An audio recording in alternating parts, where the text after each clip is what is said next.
teus pecados estão perdoados.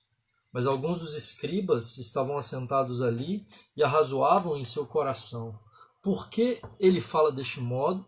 Isso é blasfêmia. Quem pode perdoar pecados, senão um que é Deus? E Jesus, percebendo logo por seu espírito que eles assim arrazoavam, disse-lhes: por que arrazoais sobre essas coisas em vosso coração? Que é mais fácil? Dizer ao paralítico: estão perdoados os teus pecados? Ou dizer: levanta-te, toma o teu leito e anda? Ora, para que saibais que o Filho do Homem tem sobre a terra autoridade para perdoar pecados, disse ao paralítico: eu te mando, levanta-te, toma o teu leito e vai para a tua casa. Então ele se levantou e, no mesmo instante, tomando o leito, retirou-se à vista de todos, a ponto de se admirarem todos e darem glória a Deus, dizendo: jamais vimos coisas assim. Queridos, nós temos visto ao longo das semanas o Evangelho de Marcos, e nesses 2 primeiros capítulos a gente já percebe, Marcos demonstra de fato que o propósito em todo o Evangelho é dizer que Jesus Cristo é o Filho de Deus, né? Marcos 1:1 já começa dizendo isso, o princípio do Evangelho de Jesus Cristo, Filho de Deus. No batismo de Jesus, Deus o Pai diz: este é meu Filho amado, em quem tenho prazer, em quem me comprazo. No meio do Evangelho, em Marcos capítulo 9, na transfiguração, Deus, o Pai novamente diz: este é meu Filho amado, a ele ouvi.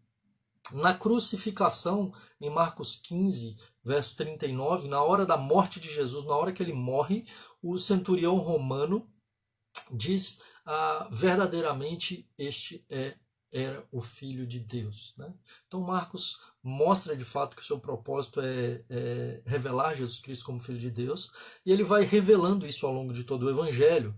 Né? Então nós temos o início do ministério de Jesus com expulsões de demônios, né? Em toda a primeira metade, até o capítulo 9. Depois do capítulo 9 nós não temos mais expulsão de demônios, mas nessa primeira metade o poder de Jesus para destruir o mal, para vencer o mal, para expulsar os demônios, para libertar os cativos, e o poder de Jesus sobre as enfermidades. Mas o capítulo 12 vai mostrar algo além. Né? O poder de Jesus não apenas sobre as enfermidades, mas o poder de Jesus para resolver um problema ainda maior.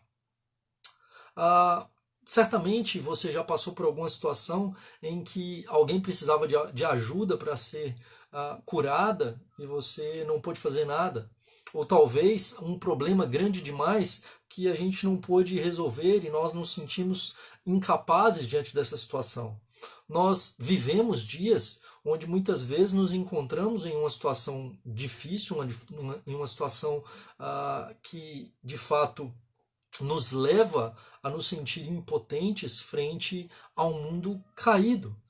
Quando uma pessoa está enferma e ela não é curada, falta fé e por isso que ela não é curada, de fato, nem sempre é assim. Né? O John Piper, ele escreve, ele tem um artigo, posteriormente virou um pequeno livro, que se chama, o artigo que se chama Não Desperdice o Seu Câncer.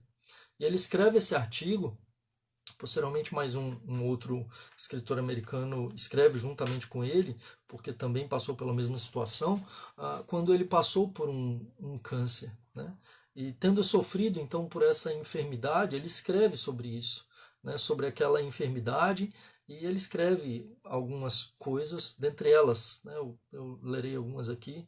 Ele diz: você desperdiçará o seu câncer caso procure conforto em suas chances de ser curado, ao invés de procurar em Deus. Né? Então, o que o John Piper diz é que, uma vez que a gente pode estar numa situação difícil e que a gente não consegue mudar, o propósito da nossa vida deve ser buscar a Deus acima de todas as coisas, e não simplesmente a cura pelas nossas enfermidades, não simplesmente a resolução dos nossos problemas. O centro da nossa vida não tem que ser a resolução do problema. O centro da nossa vida deve estar no Senhor. Ele disse que você desperdiçará o seu câncer caso você pense que vencê-lo significa sobreviver e não aproximar-se de Cristo. Então ele diz que o câncer, sim, e você pode cumprir o propósito de Deus se mesmo na enfermidade você glorificar ao Senhor e se aproximar dele. Porque de fato é possível que Deus nos cure, É possível que Deus opere um grande milagre, mas se ele não operar um grande milagre, ele continua sendo Deus, o nome dele é glorificado, e mesmo na morte o crente glorifica a Deus. E a vitória final não é nesta vida, mas na nova vida que nós recebemos em Cristo, na ressurreição dos mortos, na nova Jerusalém, na ressurreição do corpo. E ele diz que você desperdiçará o seu câncer caso falhe em utilizá-lo como meio de testemunhar a verdade e a glória de Cristo. Então ele mostra em um momento difícil, em um momento de enfermidade, de impotência, de sentimento de fato que talvez Deus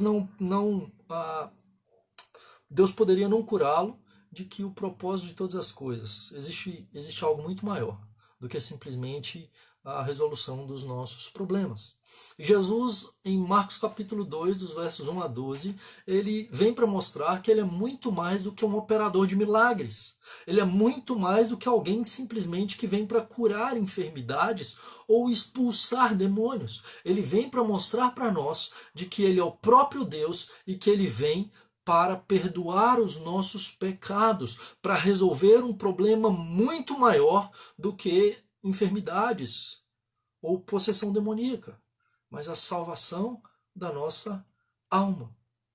Jesus ele estava em Cafarnaum nesse momento, uma multidão ouve falar então que ele estava de volta, ele estava ali naquela região, e agora ele se depara naquela casa em Cafarnaum, onde ele se encontrava. As casas ali não dava para ter muito mais do que de 30 a 50 pessoas no máximo.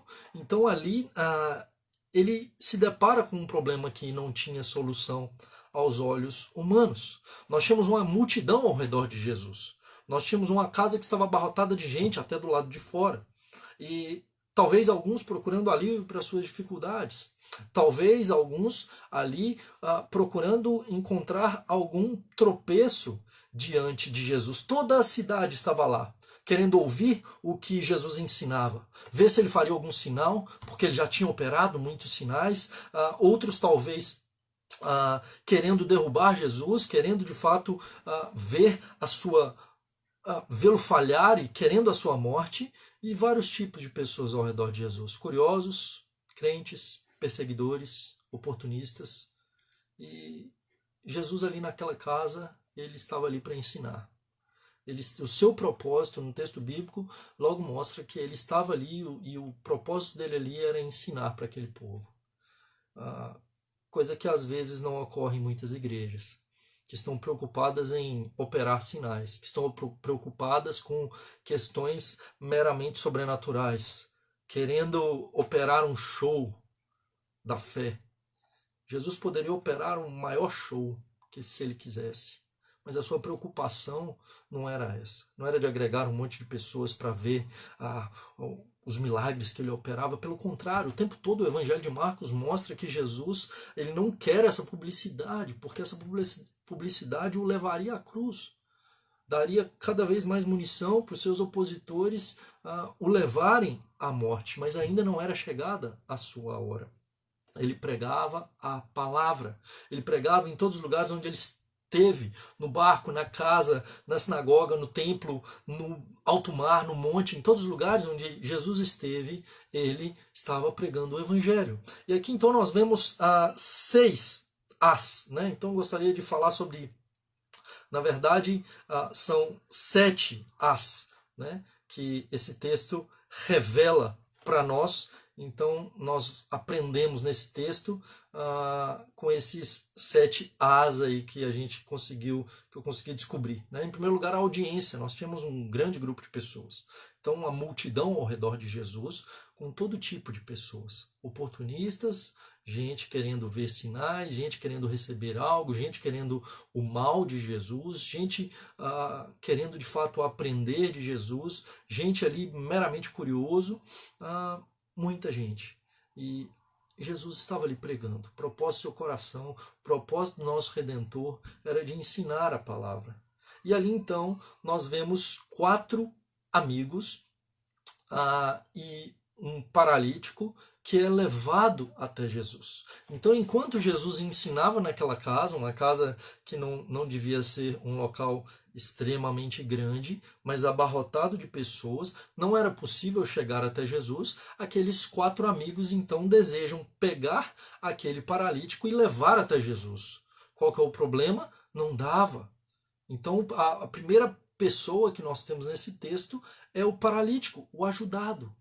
Aquele que é ajudado, aquele que é levado pelos seus amigos. Nós temos a audiência e nós temos aquele que é o ajudado. O ajudado é o paralítico, ele não conseguiria chegar até Jesus, por si mesmo ele jamais estaria diante de Jesus, ele estava em uma cama. Ele é colocado aos pés de Jesus, ele foi levado até Jesus para ser transformado por ele. Mas veja que aquele homem precisava de algo muito mais do que as pessoas podiam ver.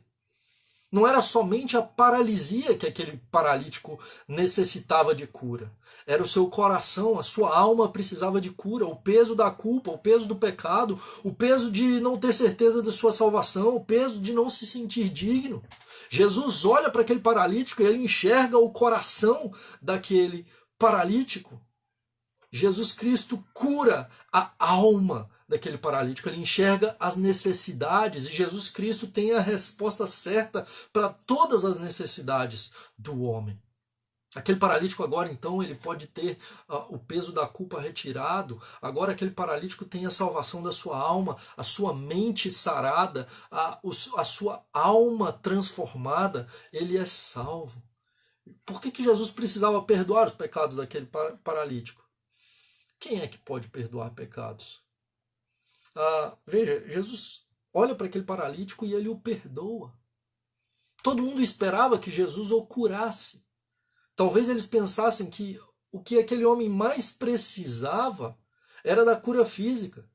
Mas eles não imaginavam de que o que aquele homem mais precisava era da salvação da sua alma.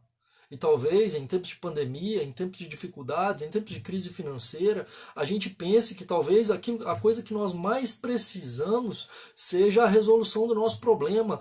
Se Deus pelo menos resolvesse na minha vida financeira, estaria tudo resolvido. Ou se Deus curasse tal enfermidade da minha família ou da minha vida, eu não precisaria de mais nada. Mas se Deus fizesse esse homem andar novamente, ele não precisaria de mais nada. Ele estaria com a vida ganha, resolvida, e não é verdade. Ele não precisava apenas da cura física. O que ele precisava e o que ele mais precisava e o que eu e você mais precisamos não é da resolução da pandemia, não é de uma vacina que resolva o do Covid-19 ou que traga um bem-estar social para todos nós. O que nós mais precisamos é do perdão de Deus, da salvação da nossa alma. O que nós mais precisamos é do toque de Jesus e das suas palavras dizendo para nós: perdoados estão os seus pecados. Ele perdoa aquele homem. Naquela sociedade, os enfermos eram vistos como pecadores. Aqueles que tinham alguma enfermidade que era vista como incurável, eram vistos como aqueles que foram abandonados pelo Senhor. Os paralíticos, os aleijados, os deficientes, os leprosos, como nós vimos na semana passada, todos esses eram vistos como gente que não tinha uma vida com Deus. Pelo contrário, eles estavam à parte de uma vida espiritual. E talvez esse homem vivesse esse peso. Será que de fato Deus não me ama? Será que Deus não tem nada para mim? Será que para mim não há salvação? Jesus olha para aquele homem. Jesus se compadece dele. E agora o Deus Todo-Poderoso perdoa aquele homem. Além desse paralítico que tem as suas necessidades vistas, desnudadas pelo nosso Senhor Jesus Cristo, que sabe tudo o que acontece ali ao seu redor, ele se revela, e nós veremos isso um pouco mais à frente. Agora nós temos os ajudantes, nós temos os seus 4 amigos. Veja que esses homens trazem esse homem, 4 amigos, que levam esse homem até Jesus. Eles nos ensinam muitas coisas. Obviamente que esse texto não se trata sobre isso, mas nós também aprendemos disso. Porque da necessidade que nós temos de ter amigos na caminhada. E ter amigos na jornada alivia o nosso fardo. E esses amigos, eles oferecem para aquele paralítico uma ajuda sacrificial. Eles estão dispostos a carregar a maca, a suportar o peso do seu amigo, sem receber nada em troca. E na vida cristã, muitas vezes, nós somos chamados a amparar os fracos. 1 Tessalonicenses, capítulo 5, verso 14, Paulo diz isso para nós. Exortamos-vos também, irmãos, a que vocês que vocês admoestem os insubmissos, que vocês consolem os desanimados, que vocês amparem os fracos e sejam longânimos para com todos. Então, Paulo diz que nós devemos amparar os fracos. Aquele paralítico não tinha condição de chegar até Jesus. Os seus amigos o levam até lá.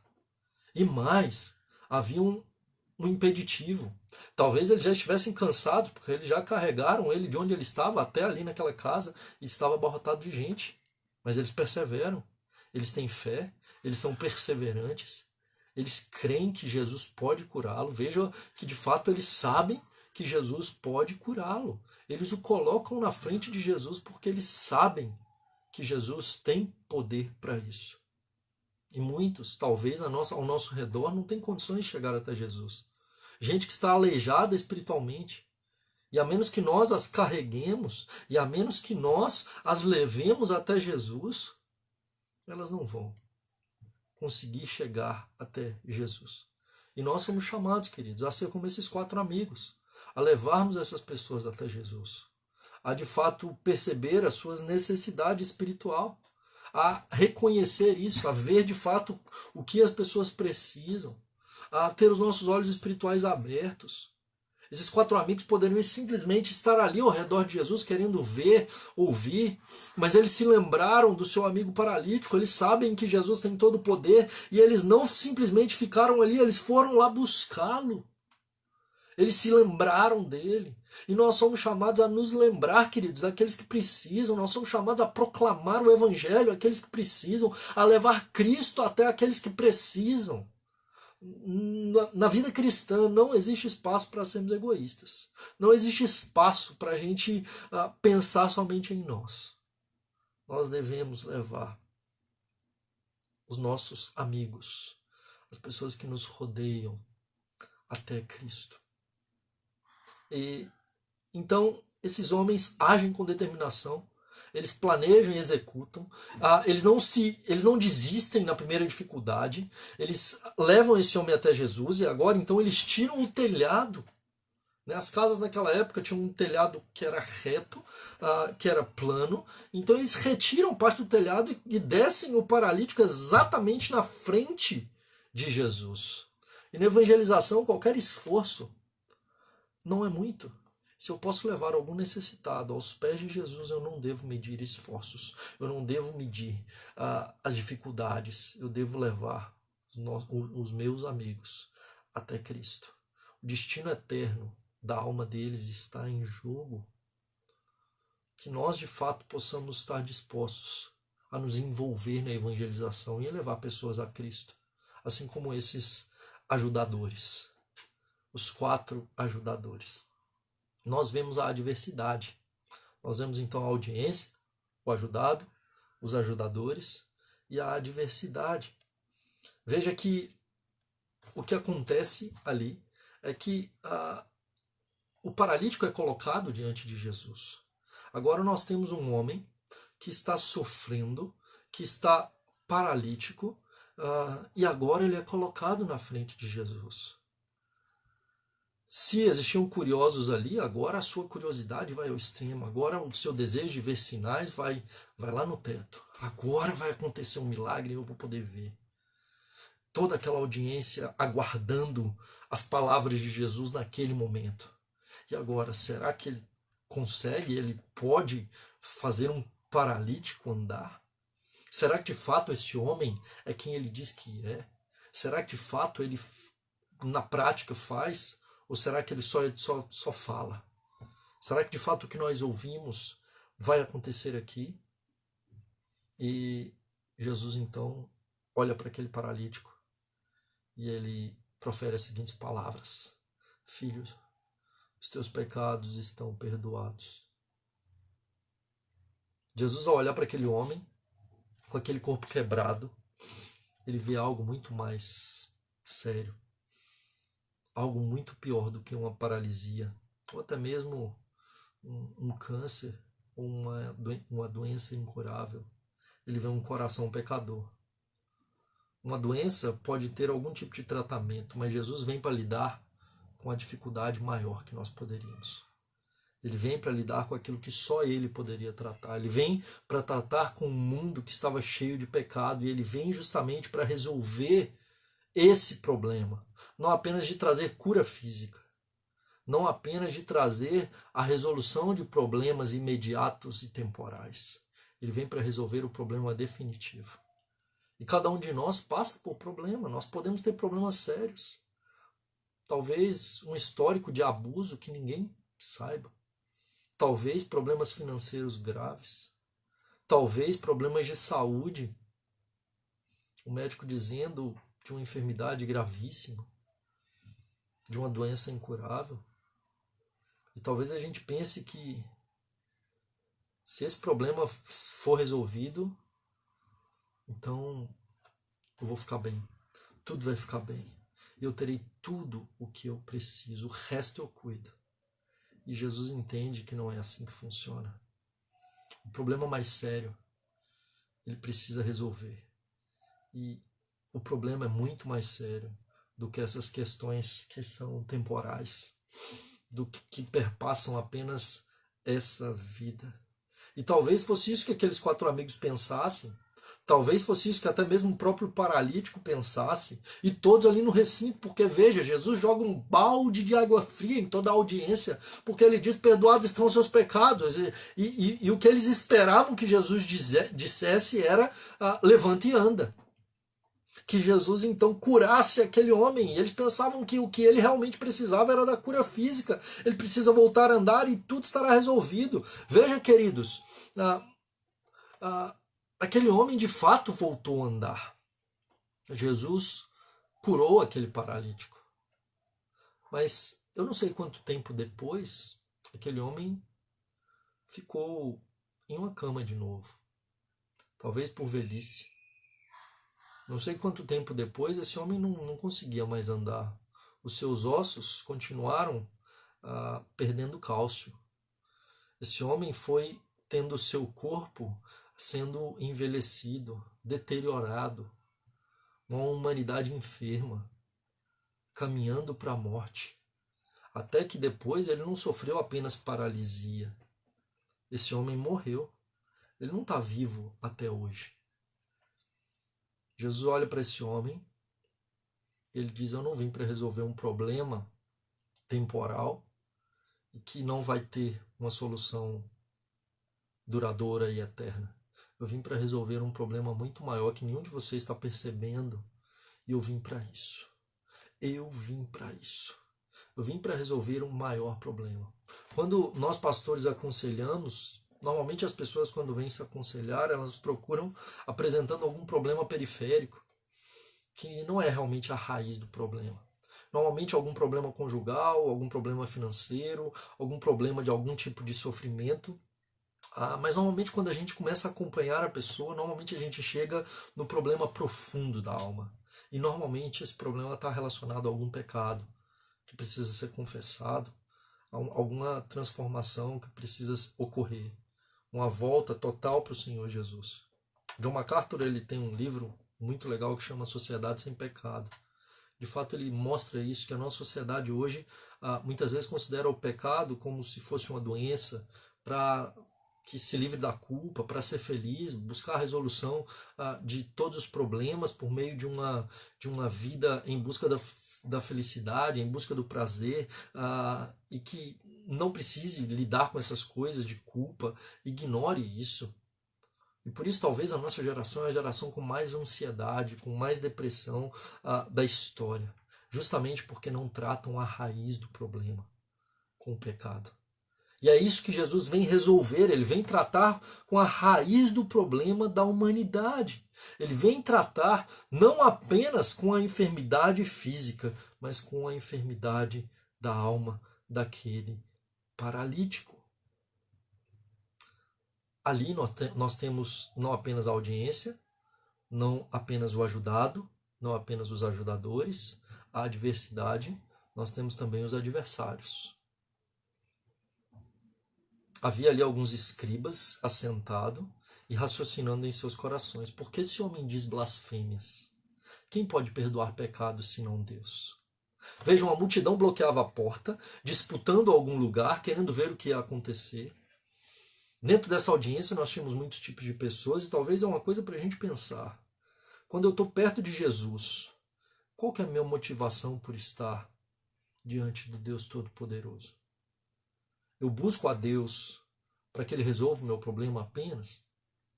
Eu estou buscando Jesus como um oportunista? Quando nós buscamos a Cristo pelos motivos errados, nós nos tornamos uma pedra de tropeço para que outros conheçam Jesus. Nós temos fariseus, nós temos oportunistas, nós temos curiosos ali que estão impedindo que pessoas que de fato necessitam e desejam aprender mais de Cristo pudessem estar perto de Jesus. E nós que cremos, nós devemos ser uma ponte para que outros cheguem até Jesus. Os fariseus eram aqueles que mais diziam esperar a vinda do Messias. Eram aqueles que mais interpretavam a lei e que mais diziam guardar a lei. Eles, em tese, deveriam ser os mais piedosos. Porém, eles eram justamente aqueles que se opunham ao Deus Todo-Poderoso. Muitas vezes, aqueles homens que diziam conhecer a lei, eles tornavam outros 2 vezes filhos do inferno. Porque eles, ao invés de levar as pessoas até Jesus, eles afastavam as pessoas de Cristo. Eles, por meio do seu sua falsa religiosidade, o seu legalismo, o seu falso ensino, eles tornavam as pessoas 2 vezes filhos do inferno, mais distantes da salvação. Eles tinham um falso ensino, eles tinham uma falsa prática, eles praticavam para ser vistos pelos homens, mas o seu propósito não era a glória de Deus. Eles tinham um falso relacionamento com Deus. Eles oravam de si para si mesmos. E agora Jesus diz, perdoados estão os seus pecados. E aqueles homens, eles naquele momento não falam nada. Eles ainda estão tentando orquestrar algum plano diabólico para poder matar Jesus. Esse já é o seu propósito. E agora, então, no seu coração eles pensam... Veja, de fato esse homem comete blasfêmias, porque só Deus pode perdoar pecados. De fato, eles afirmam corretamente que só Deus pode perdoar pecados, mas a implicação que eles chegam é que Jesus estava blasfemando e não que ele era o próprio Deus. Eles erram pensando que Jesus era um simples homem. Jesus, nesse momento, mostra que ele veio para resolver o problema da humanidade, não apenas para tirar aquilo que nos impede de nos relacionar com Deus, não apenas para destruir o mal que nos destrói, nos libertando do império das trevas e curando as enfermidades, mas para resolver o problema do pecado. Ele vem para perdoar o nosso pecado. E Jesus vê o coração daqueles homens. Ele sabe o que eles estavam pensando. Ele conhecia o que estava no coração deles, o rancor, as maquinações. Ele sabe todo mundo que está ali ao seu redor. Isso é o que torna o seu ministério ainda mais difícil, ainda mais pesado. Porque onde quer que ele passava, ele sabia quem o iria trair, Judas. Ele sabia aqueles que o abandonariam. Ele sabia a motivação do coração daqueles que estavam ao seu redor. Ele via o pecado que o agride profundamente. Ele via a maldade ao seu redor. Ele tinha noção de todas essas coisas.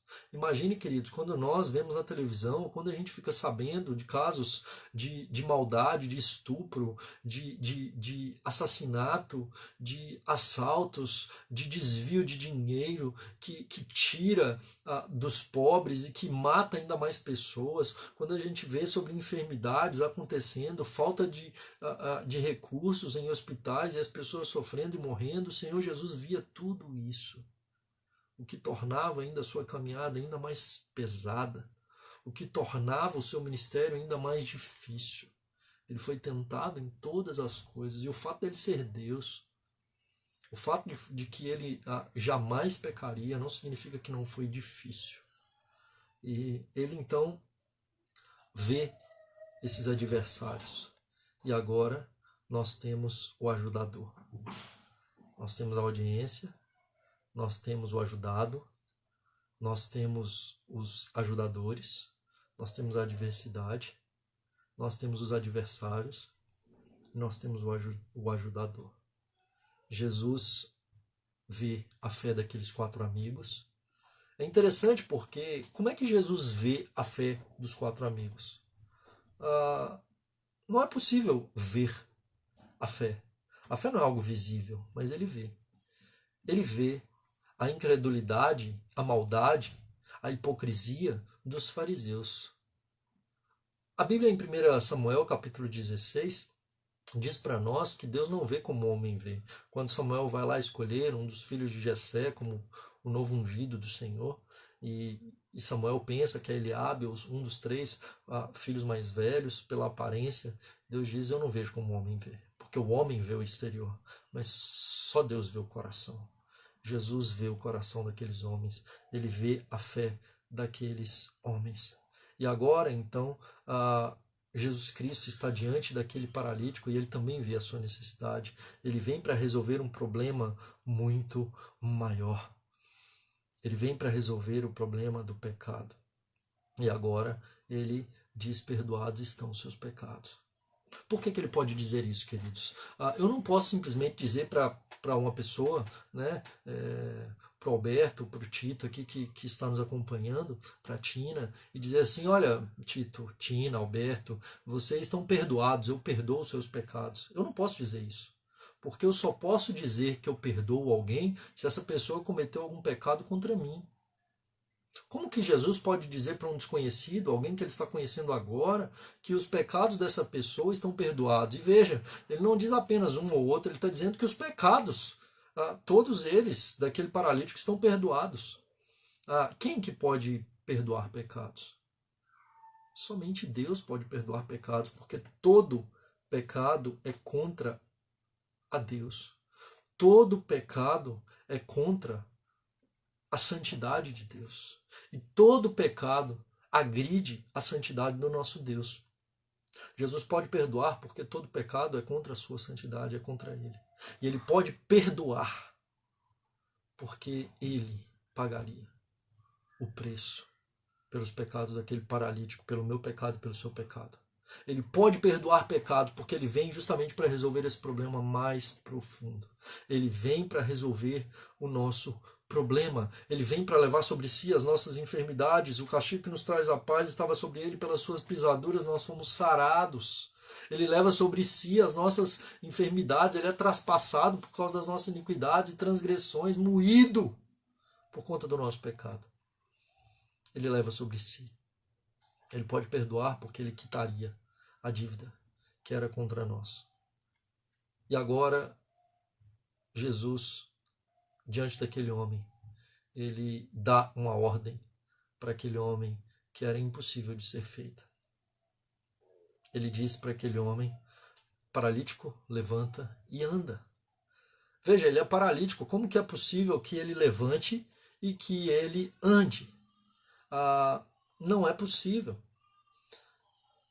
Aquele homem, então, ele se levanta e anda. Jesus diz para que vocês saibam que o Filho do Homem tem autoridade na terra para perdoar pecados. Isso mostra a sua divindade. Jesus Cristo é Deus Todo-Poderoso. Ele faz as mesmas obras que Deus faz. Ele pode perdoar pecados. Ele é o Criador do universo.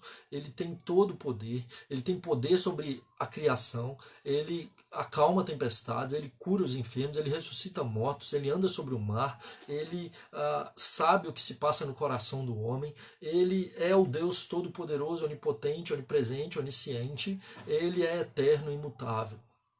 E ao mesmo tempo ele é humano, ele é fraco, sendo Todo-Poderoso. Ele está em cada lugar porque ele assumiu uma humanidade, ele encarnou, mas na sua divindade ele está em todos os lugares. É isso que ele diz em Mateus 18:20, onde 2 ou 3 estiverem reunidos em meu nome, ali eu estarei. Eis que estou convosco todos os dias até a consumação dos séculos. Ele é onipresente.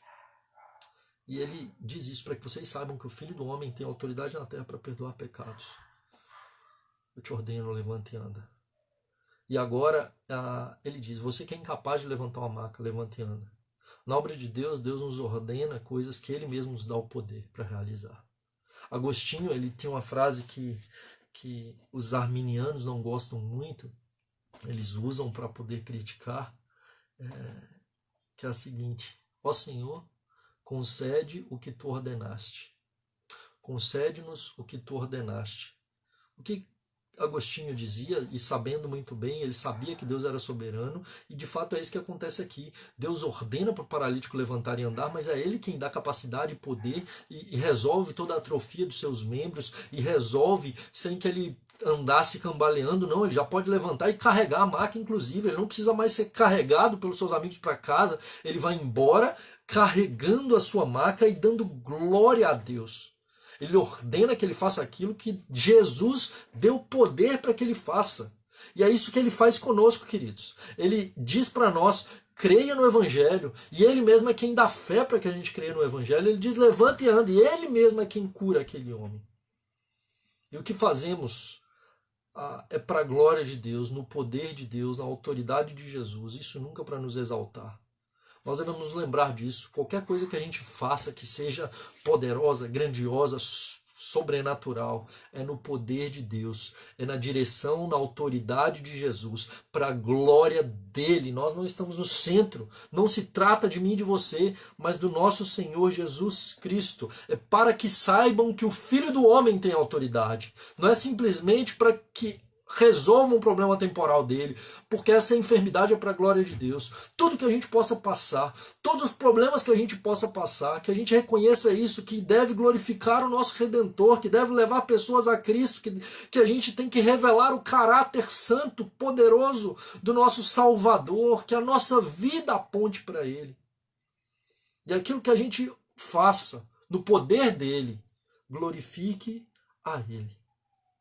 Jesus, então, ele já começou aqui em Marcos 2, a sua obra de restauração do universo. Ele é o Criador de todas as coisas, e ele é quem restaura todas as coisas pela sua obra vicária, pela sua obra redentora na cruz do Calvário. Ele vem para criar uma nova criação, uma nova humanidade. O mundo está sendo colocado debaixo dos seus pés. Nós temos o já e o ainda não, é chegado o reino dos céus. E nós já vivemos isso, nós já vivemos o reino de Deus. Mas enquanto o dia do Senhor, a segunda vinda do nosso Redentor não chega, nós vamos continuar lidando com problemas. Nós ainda vamos passar por essas dificuldades. Ele ainda está tratando com o nosso coração, nós vamos passar por enfermidades. O problema ele já resolveu. A boa notícia é essa, ele já resolveu o maior problema. Na cruz do Calvário, ele nos deu o maior presente, a salvação, que não depende de nós, é ele quem opera. Por meio dele a gente é salvo, por causa dele. E ele usa até mesmo as enfermidades dolorosas, para que a gente possa estar aos seus pés. Ele usa o deserto e até doenças, para que a gente possa estar mais próximo, para que a gente perceba que a gente é pó. E quando você ficar doente, quando você perceber e ver essa questão do Covid e as dificuldades que a gente passa nessa esfera temporal, se lembre que você vive num mundo caído e que essa dor seja usada para que você ame menos esse mundo, para que você tenha menos os seus olhos nesse mundo. Use essa dor para se lembrar que esse corpo é frágil, é pó, para se lembrar de Cristo. E para ter a expectativa da eternidade, da redenção final, da ressurreição do corpo. Eu me lembro de um casal em São Paulo, eles testemunham sobre o seu filhinho, um filhinho de 6 anos, e testemunhando sobre a enfermidade. Aquele menino ele adquiriu um câncer extremamente invasivo, e agora eles testemunham que aquele menino faleceu, ele morreu, ele não venceu o câncer. Mas no testemunho daquele casal, eles, com todo o sofrimento, eles dizem: o nosso filhinho agora está curado, a batalha foi vencida, o câncer perdeu, agora ele não tem mais dor e nem sofrimento. Porque o crente, queridos, não perde na morte. Na morte, o crente vence para sempre. É isso que Jesus vem resolver. O maior problema de todos. Ele vence a morte na cruz. Ele mata a morte na cruz. E por causa de Jesus, a gente pode ter vida eterna. Aquele paralítico voltou para uma cama na sua velhice. Mas Jesus ofereceu a salvação para a sua alma. Então, sétimo A, né? Nós temos a audiência, nós temos o ajudado, nós temos os ajudadores, nós temos a adversidade, nós temos os adversários, nós temos o ajudador, Jesus Cristo, e nós temos então a admiração. Marcos 2,12, todos ficaram maravilhados e glorificavam a Deus, dizendo, nunca vimos coisa como essa. Que nesse mundo, queridos, nossos olhos estejam sobre Cristo, e a nossa admiração esteja voltada para Ele. Que os nossos olhos brilhem por causa dEle. Que não atraia o nosso coração as coisas desse mundo, mas que seja para Ele. Tudo por causa dEle, para a glória dEle. Vamos orar. Santo Deus, obrigado, ó Pai, pela Tua palavra, que foi lida e exposta, que ela encontre guarida no nosso coração. Livra-nos do mal. Nós estamos em um mundo caído, em uma humanidade enferma. Sofremos, ó Deus, enfermidades, sofremos, ó Deus, dificuldades. Tem misericórdia de nós. Passamos, ó Deus, por tantas dificuldades, mas que isso nos lembre que somos pó e nos faça olhar para o nosso Senhor Jesus Cristo. Pedimos, ó Deus, que o Senhor continue a nos guardar e nos livrar do mal, mas que acima de tudo, ó Deus, os nossos olhos estejam na eternidade, porque ainda que soframos nessa esfera temporal, sabemos que Cristo nos faz mais do que vencedores. Louvado seja o nome do Senhor. Oramos pelos méritos de Jesus. Amém. Queridos, Deus abençoe a vida de vocês. Alguma dúvida, comentário, né? Peço desculpa aí, os barulhos de fundo, né? Mas deu para chegar até o final, né? Alberto Corrêa, louvado seja o nome do nosso Deus. Muito bom, querido, tê-los conosco. Se